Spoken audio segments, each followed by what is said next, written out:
Cricket lovers, আজকে শুরু হচ্ছে আমাদের বাংলাদেশ বনাম শ্রীলঙ্কার প্রথম ওয়ানডে সিরিজ। আর এই ওয়ানডে সিরিজে অধিনায়ক থাকবেন মেহেদী হাসান মিরাজ। আর আজকের ম্যাচে শ্রীলঙ্কার অধিনায়ক হলো আসালাঙ্কা। ফর্ম এবং গত পারফরমেন্স, শ্রীলঙ্কা ওয়ানডে এর সম্ভাবনা শক্তিশালী। ফেব্রুয়ারি-জুন পর্যন্ত 6টি ওয়ানডে, 4টিতে জয় অস্ট্রেলিয়া ও নিউজিল্যান্ডের বিরুদ্ধে।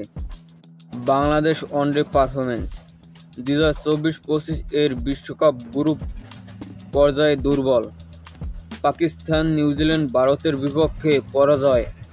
ম্যাচের নজর রাখতে হবে প্রধান ব্যাটসম্যান বাংলাদেশের মেহেদী হাসান মিরাজ এবং মেহেদী ও লিটন দাস উইকেট নির্ভরযোগ্য আনতে পারেন।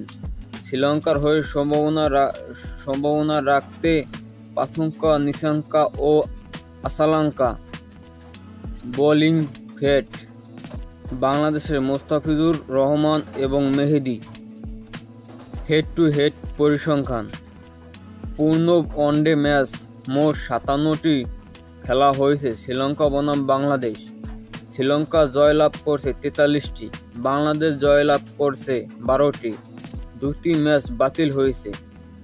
সম্প্রদান সময় 2019 থেকে 2024 5টি ম্যাচ জিতেছে বাংলাদেশ, 5টি, শ্রীলঙ্কা 5টি।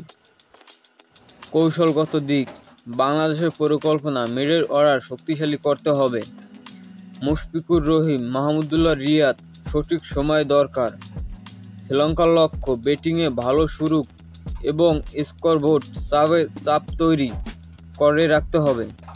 এই ম্যাচে যদি বাংলাদেশের ব্যাটিং এবং বোলিং ভালো করতে পারে তাহলেই বাংলাদেশ প্রথম ওয়ানডে ম্যাচ জিতে নেবে শ্রীলঙ্কার বিপক্ষে। আজকের ম্যাচে আপনারা কাকে সমর্থন করবেন আশা করি কমেন্টে জানিয়ে দেবেন, এবং যদি ভালো লাগে তাহলে লাইক, কমেন্ট, শেয়ার করবেন এবং চ্যানেলটি সাবস্ক্রাইব করতে ভুলবেন না।